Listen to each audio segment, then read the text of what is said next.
Parler des États-Unis, on peut peut-être conclure justement en parlant un petit peu de l'investiture de Trump, si vous voulez, ou je ne sais pas si vous avez des choses à en dire ou pas.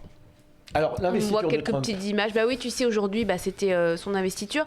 J'ai vu d'ailleurs que le parti de Zemmour n'arrête pas de se vanter d'avoir été invité. Ouais. D'ailleurs, je crois qu'ils n'ont pas du tout été invités. Enfin, il faut payer une fortune pour y participer, d'après ce que j'ai vu. Donc, apparemment, en tout cas, ils ont mis la main au porte-monnaie. Trump, j'ai l'impression que c'est l'avènement d'une sorte d'international fasciste, quoi. C'est qu'on a toutes les extrêmes droites du monde maintenant qui sont en train de s'allier. Regardez cette tête de vainqueur. Tranquillement. Comment est-ce qu'on peut... Ouais. D'ailleurs, son portrait officiel est flippant, d'ailleurs. Ouais, tu fais bien, Yazid, de dire que, par exemple, au niveau européen, on a les pires ordures, en fait, qui sont là. En fait, au niveau européen, on parle de la France et de l'extrême droite française, mais pratiquement, beaucoup de nos voisins sont en train de sombrer totalement. Ouais, on a l'AfD qui a gagné qui a eu des victoires politiques en Allemagne, la Hongrie qui est là depuis longtemps, la Pologne, le paysage est assez angoissant. L'Italie qui ont les descendants de Mussolini. Enfin, l'Autriche qui vient de mettre des fascistes au pouvoir. Quand tu dis ça, ça fait flipper un peu, non ? On se dit oui. Et la France résiste encore et toujours.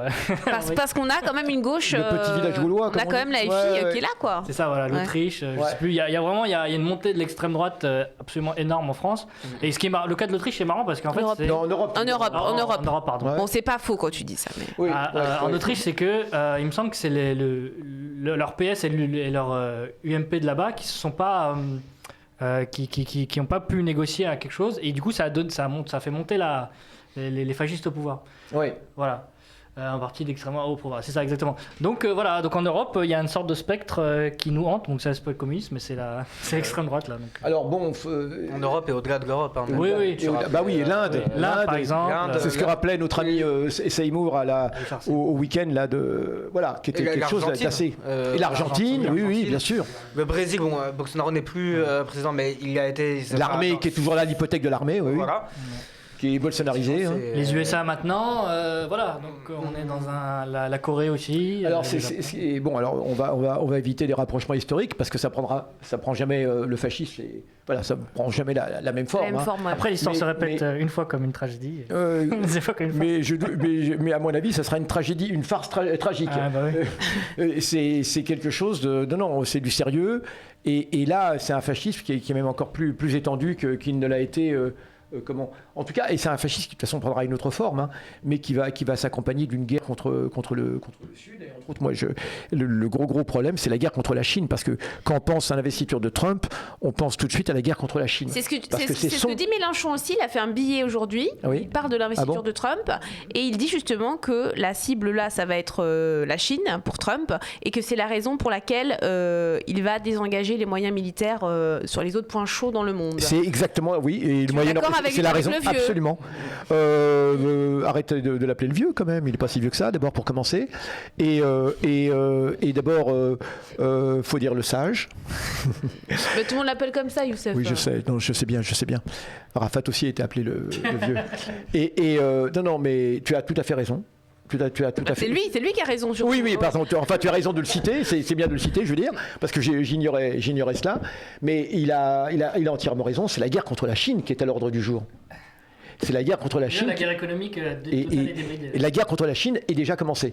Et dans cette configuration, la France est présente. La France qui se targue d'être présente sur tous les océans, sur tous les continents, etc. Et il est évident que la France a déjà choisi son camp.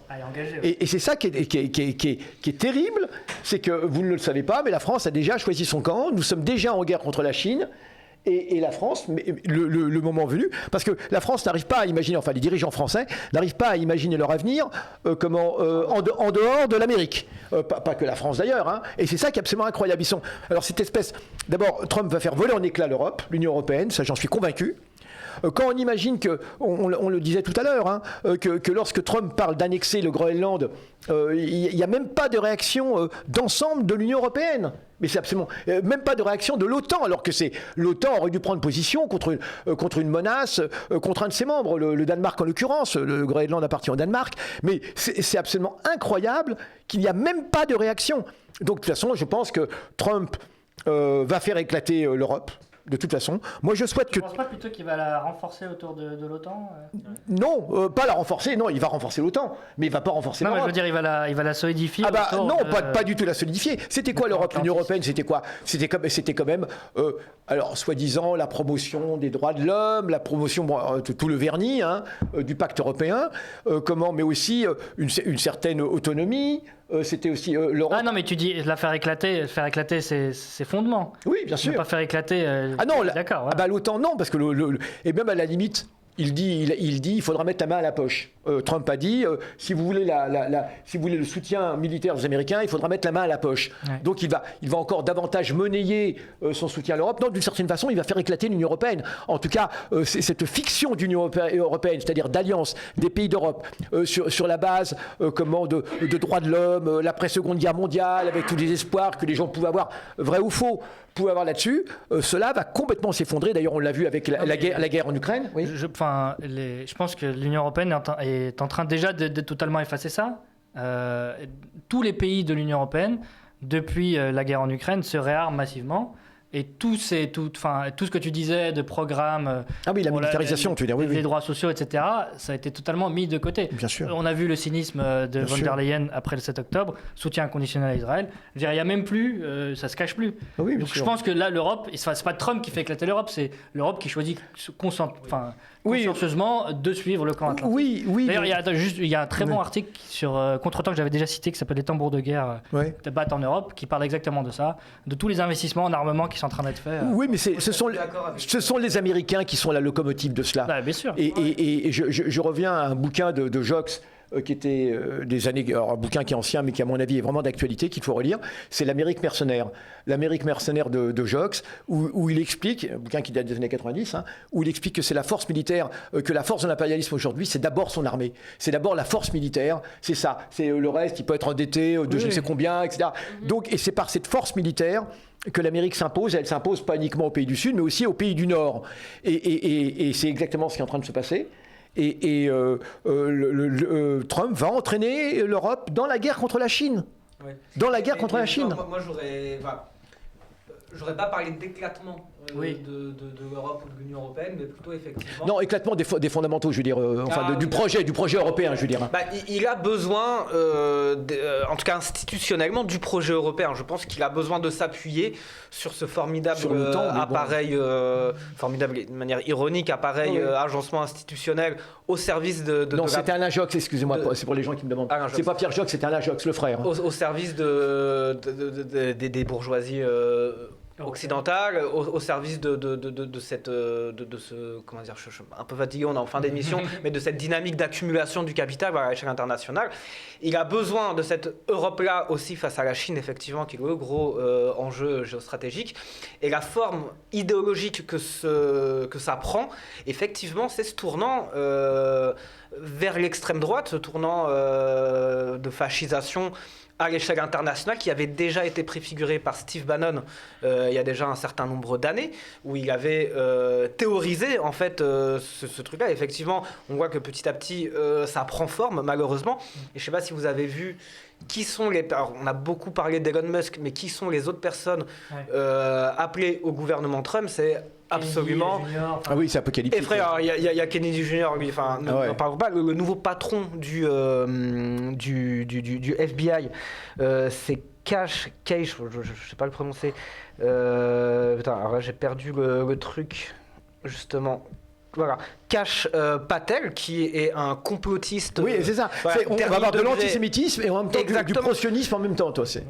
Non, voilà, c'est ça. Je crois qu'à la défense, il me semble, c'est Pete Hegseth, qui est secrétaire d'État à la Défense. Lui, c'est le côté islamophobie, c'est un islamophobe dernier degré. Donc, en fait, tout le gouvernement Trump, c'est comme si on avait un petit peu un panorama de toutes les tendances réactionnaires, les plus fascisantes sur tous les domaines, réunies dans un gouvernement qui est le gouvernement de la première puissance mondiale, même déclinante, ce qui est absolument quand même effrayant. Et cette fois, ils sont prêts.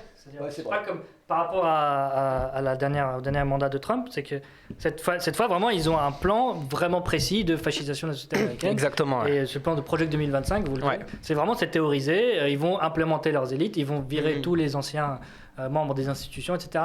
Donc ce mandat Trump, il va être extrêmement fondamental pour avec ce que tu disais, c'est-à-dire une défense du modèle occidental qui ne va plus s'embarrasser de ce qui était mis en avant, c'est-à-dire les valeurs humanistes, universalistes.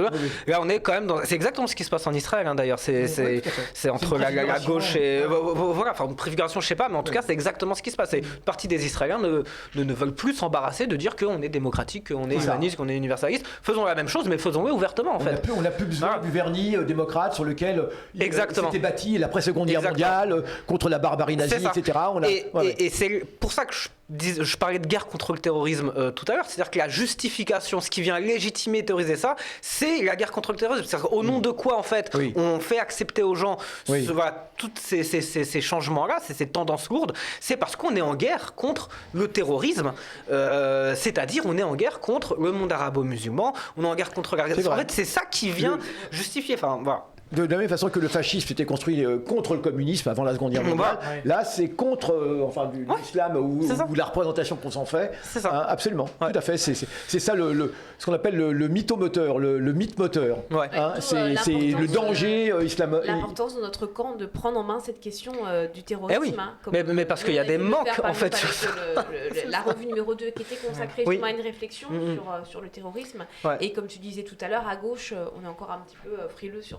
encore beaucoup frileux. Il n'y a aucune grande organisation. Et même la France Insoumise. Enfin, je veux dire, il y a autant moi, j'ai jamais caché les sympathies que j'ai pour ce parti actuellement en fonction de la ligne qu'il déploie actuellement. Aussi, Par contre, en revanche, comme nous, bien sûr. Oui, voilà. Mais en revanche, sur la question de l'impérialisme, sur la question justement, la France Insoumise n'échappe pas en fait au même travers que les autres partis de la gauche. Sur c'est logique. C'est énorme. Et oui, il faut dire que c'est tellement compliqué parce il avait fallu attendre que ce fameux juge antiterroriste réagisse, rappelez-vous, très édique, et que lui-même dénonce l'instrumentalisation qui a été faite de ces lois puis de la lutte contre le terrorisme pour que la gauche puisse se base là-dessus en disant regardez, il y a même...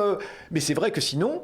C'est énorme parce que... ça leur tombe dessus on le voit encore aujourd'hui quand on a par exemple Abdelrahman qui est accusé de terrorisme, d'apologie, pardon. Non, d'apologie du terrorisme. La gauche, elle n'est pas là. Elle n'est pas là. C'est-à-dire que... on a encore toutes ces suspicions dont tu parlais par rapport à l'arabe, aux musulmans. Ils attendent que ça leur arrive à eux pour... voilà, c'est-à-dire qu'il y a eu des accusations d'apologie du terrorisme sur l'AFI. Oui. Mathilde Panot et Rima Hassan. Exactement. Ça leur est tombé sur la tête. En ce moment, on les voit pas trop quand ce sont des musulmans, des directeurs de mosquées comme là-bas. Mais j'ai presque envie de dire que quelque part, peut-être, de manière consciente, pas consciente, je sais pas, je vais pas rentrer dans c'est pas pour dire ça, mais c'est le champ politique blanc, en tout cas, il trouve son compte, et y compris la gauche. C'est-à-dire quand on s'attaque à des imams qui prennent la parole, qui osent prendre la parole, quand on s'attaque à des organisations caritatives ou de soutien aux victimes d'actes islamophobes, en fait, on s'attaque à ce qui permet de réunir les conditions de construction d'une autonomie politique. Je veux dire, et là, le champ politique blanc a tout intérêt à ne pas voir cette construction advenir, continuer, parce que ça remettrait, c'est la constitution d'une force politique capable de remettre en question le pacte sur lequel est fondée tant la gauche que la droite, tant la gauche blanche que la droite. Donc, je pense que ça vient chercher assez loin ces limites qu'on observe même chez la France Insoumise, qu'on observe même au NPA, qu'on observe même à Lutte ouvrière. Enfin, voilà, on peut tout ce dire en fait à ce compte-là. Mais oui, parce qu'il ne s'agit pas de dire vous êtes fautif. Non, c'est de comprendre collectivement qu'est-ce qui est en train de se passer. Voilà, et ce qu'est la gauche, parce que c'est aussi c'est directement lié à tout ce qui se passe en dehors de la gauche aussi, quoi. Mais ça n'empêche pas qu'on les soutient actuellement parce que leur intervention politique dans la situation concrète aujourd'hui en font un point d'appui, en font un levier. Heureusement qu'ils sont là, heureusement qu'ils sont tenus, comme tu le rappelais, Youssef. Et ça, il n'y a aucun problème avec ça. Puis cette semaine, on a vu une députée aussi qui a dénoncé la dissolution du CCIF, encore, qui a Ercilia Soudé, il me semble que c'est Ercilia, voilà. Donc il y a quand même un travail qui a été fait. C'est-à-dire que la dynamique que l'AFI met en route est la plus à même de battre en brèche toute cette mythologie politique. Tout à fait. Et cela même va au-delà de l'AFI, évidemment. Mais cette dynamique qui est mise en route, c'est celle-ci qui est intéressante. C'est celle-ci qui est intéressante et c'est là-dessus qu'on doit s'appuyer. On n'est pas gauchiste, on prend... Oui, exactement. Je pense qu'il faut être responsable, comme on dit, l'instance de responsabilité. Hein. C'est absolument essentiel. Mais ce qui est quand même terrible, c'est lorsqu'on reprend l'histoire du monde sur le siècle, c'est de voir... encore une fois, c'est pas la répétition, ça ne se répète jamais de la même façon, contrairement... Mais cette espèce d'horreur à laquelle on pensait ne plus jamais avoir à affronter, enfin, et que les générations suivantes allaient vivre, voilà, qu'on allait malgré tout vers un mieux, c'est quand même assez terrible. Justement, tu vois, on va devoir finir l'émission et tu me fais une transition parfaite, puisque tu parlais des horreurs dont on pensait ne jamais... ce week-end, il y a un événement très important, Simon. Qui est diffusé en live sur Parole d'Honneur. Et qui promet vraiment d'être très très intéressant. C'est donc TEDx et l'UJFP, donc on te laisse... voilà, c'est ça. Donc on organise un colloque intitulé 80 ans après la libération d'Auschwitz. Penser le fait génocidaire, histoire, mémoire, actualité. Donc ça se tient sur 2 jours, samedi, dimanche prochain, le 25 et 26 janvier. Ça se déroule au siège du Parti ouvrier indépendant qui nous prête gracieusement sa salle pour cet événement. C'est une très grande salle. C'est là où on avait organisé le meeting international. Très belle salle. Très très belle salle. C'est là où on voit l'importance aussi de la camaraderie, des liens qu'on peut nouer avec la gauche. La solidarité. Donc voilà, au programme, une succession d'interventions, de tables rondes, de conférences, de projections de films autour du fait génocidaire, dans sa spécificité de chaque génocide, mais aussi dans ce qui peut relier en fait ces différents... Tous ces génocides. Tous ces génocides-là. C'est un regard vers le passé, c'est un regard sur aujourd'hui, c'est aussi un questionnement sur l'avenir.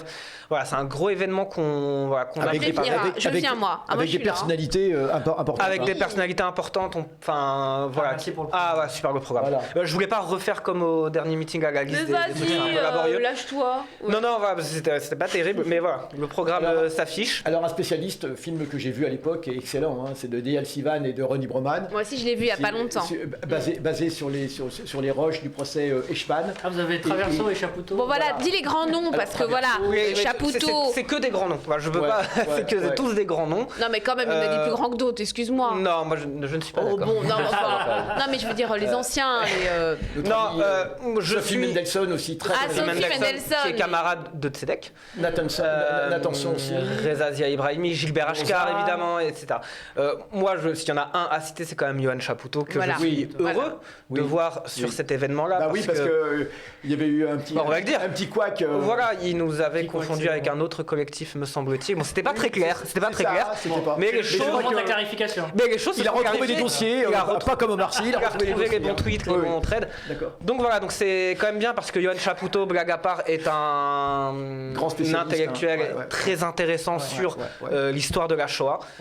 Et c'est quand même une chance de pouvoir l'avoir au sein et sur le nazisme, sur la logique du nazisme, son lien avec la fabrique du consentement, la logique du management, du libéralisme, etc. Ce que je trouve intéressant chez lui, c'est sa critique de la modernité occidentale qui met le nazisme et le produit et le produit total de la modernité occidentale. Et c'est pour ça que c'est très intéressant de le faire dialoguer avec Enzo Traverso, qui est un autre spécialiste de la modernité occidentale. Donc voilà, ça va être très très intéressant et je voulais juste en profiter pour faire un autre petit point pub.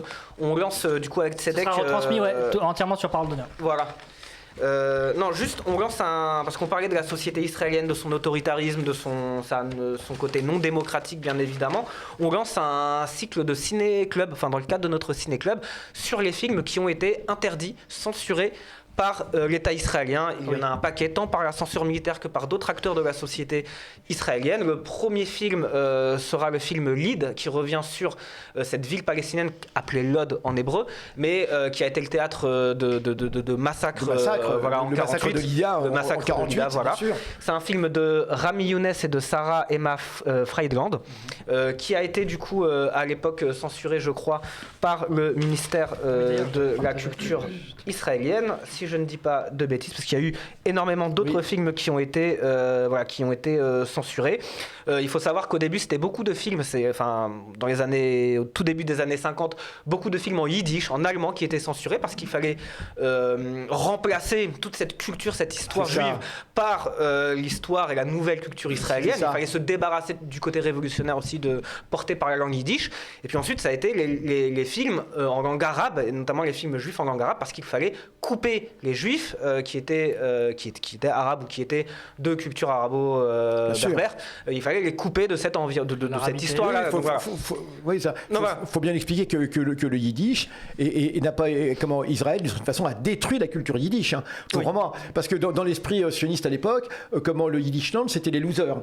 C'était les losers. Et l'idée, c'était s'ils avaient été en Palestine, ils auraient échappé à cela. Ils auraient échappé au nazisme. Donc c'est leur faute.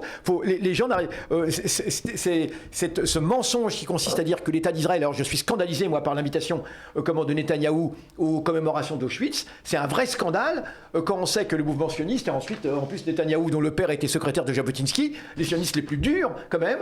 C'est absolument un scandale parce que les sionistes n'ont pas du tout été le fer de lance de la lutte contre le fascisme et même pendant toute la durée de la guerre. C'est la conférence de Biltmore, etc. On le voit bien. Donc, et après-guerre, les rescapés de la Shoah...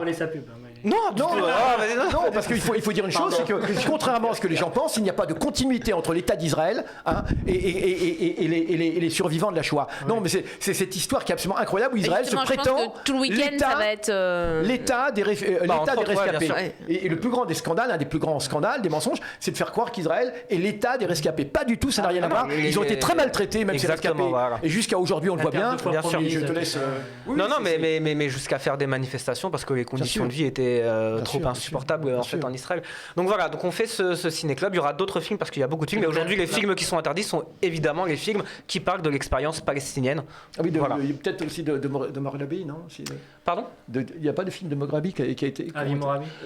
Oui, il a fait un documentaire sur le manuel de. Voilà. Je ne sais pas s'il a été interdit celui-là. Je n'en sais rien. En tout cas, très bonne idée de faire un cycle sur les films interdits. Moi, je trouve vachement bien. Et nous aussi, on a un ciné-club. Oui, vous n'êtes pas les seuls à TEDx. La prochaine séance, la séance est demain, c'est ça? Le 21, ouais. 21, ouais. Et nous, ce sera le 31. Et nous, regarde Youssef avec ta belle dentition là. Mais qu'est-ce qui m'a fait? On dirait une pub pour un dentifrice. Je rappelle que les dents n'ont pas été retouchées. Ce sont des dents d'origine. Vas-y, souris un peu là. Mais sourire chez Praled, non mais c'est vraiment incroyable. Oui, donc nous avons un incroyable ciné-club avec, pour une séance d'ouverture, un incroyable film, Laurence d'Arabie. David Lean, j'ai oublié la date, c'est quoi? C'est 50... je sais plus, bref. 31 janvier? Non, je veux dire la date de sortie du film, bref, j'ai oublié. Ouais.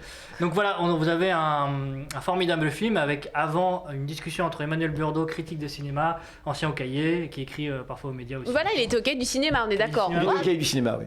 Donc voilà, des critiques de très très bonne qualité. Avec notre ami Youssef Boussouma qui sera là pour vous parler de le Moyen-Orient à son époque charnière, je dirais. Oui, parce que c'est le moment où effectivement la France et l'Angleterre vont mettre la main. La chute de l'Empire ottoman. La fin de l'Empire ottoman, vont mettre le pied plutôt, la Rangers même sur le Moyen-Orient avec tout ce qui a aujourd'hui découle de là. Et donc tout ce qui a aujourd'hui découle de cette histoire. Vous allez voir la collaboration des pays arabes. C'est la fin de l'Empire ottoman et moi je vais venir, j'ai pris une place. Avec une musique incroyable. Le débat est avant le film. C'est un film comme ça, vous aurez tout le contexte. En termes de spectacle, qui est absolument prodigieux. Ah oui. Je veux dire, même cinématographiquement parlant, plus que politiquement, le film. C'est un film qui est prodigieux avec des images d'une qualité du désert. Une musique folle. Il y a quelqu'un qui demande pourquoi les événements PDH sont toujours à Paris. Parce qu'on est à Paris. Invitez-nous, nous on arrive. Oui. Franchement, vous nous dites. Pourquoi pas, si vous voulez organiser un ciné-club, nous on vient. Du moment que vous mettez. Ah oui. On met Youssef dans un train. On prend une caméra et c'est parti. Voilà. Dans une camionnette, ce que tu veux, voilà. Du coup, on finit quand même, on montre quand même la revue encore une fois, la revue Nous, le numéro 3, disponible. Allez-y, avant que ce soit la rupture de stock. Pour terminer, ce sera où le ciné-club de... C'est au Point éphémère. D'accord. Ouais. À Paris aussi, mais... sur les quais, c'est ça? Non oui, c'est ça. C'est ça. Voilà, merci. Voilà, et du coup, le Tipeee, notre la revue, le Tipeee. Acheter notre revue et notre Tipeee, voilà, comme je disais en tout début d'émission, c'est le meilleur moyen de nous soutenir. Un petit don régulier sur Tipeee, ça donne de la visibilité pour faire plein de projets. Et puis partagez aussi nos vidéos aussi. Et puis partagez bien nos vidéos, commentez les vidéos, commentez sur YouTube, activez la diffusez. Et on a besoin aussi que notre public diffuse nos vidéos. C'est ça, voilà. Parce qu'on n'est jamais mieux servi que par notre public, n'est-ce pas? Exactement. Et ben merci beaucoup Simon, tu reviens quand tu veux. Merci à toi, merci à tous, merci à la régie, la technique, Toujours très intéressant. Et il a dit merci à la régie, hein. C'est le seul qui dit merci à la régie. C'est dommage qu'on n'ait pas un plan sur la Merci Youssef. Mais de rien, Sabrina, et merci à Sabrina surtout. merci à la régie. Merci à pour cette animation, merci à la régie. Merci Yazid. De rien. Non mais la régie est clandestine là, donc faut... Ah oui, c'est vrai. C'est vrai, on peut dire leur nom, hein. Merci Christophe. Je mets un voile de pudeur sur la régie. Merci Olivier. Merci Alexandre. Vous avez vu, c'est les blancs qui se taisent et puis c'est les autres qui parlent, ça change. Et merci au chat, merci, c'était super de vous avoir. Merci à vous. Merci le chat, on vous aime. Merci à vous, chers amis, ouais, bien sûr. On essaie de vous lire, mais voilà. Nous ne saurions rien sans vous. Ben, ça, c'est clair. C'est pas ce que tu disais tout à l'heure. Bon allez, bah ce week-end du coup, pour l'événement. Bah, voilà. Donc cet événement 25 et 26 RDV demain au point éphémère et après RDV au point. Exactement. Voilà. qui est comme un gros... Ah, donc demain ça commence avec quel film justement, tu l'as pas dit? Lead, le film pardon, Lead si, tu sur l'as dit, d'accord, Lead. pardon. Sur le- Tu n'écoutes pas. Pas très Si, sérieux. si. Et qui était la ville de Leila Khaled d'origine. Allez, Bonne soirée. C'est à moi. Allez, bon. bravo. Alors merci.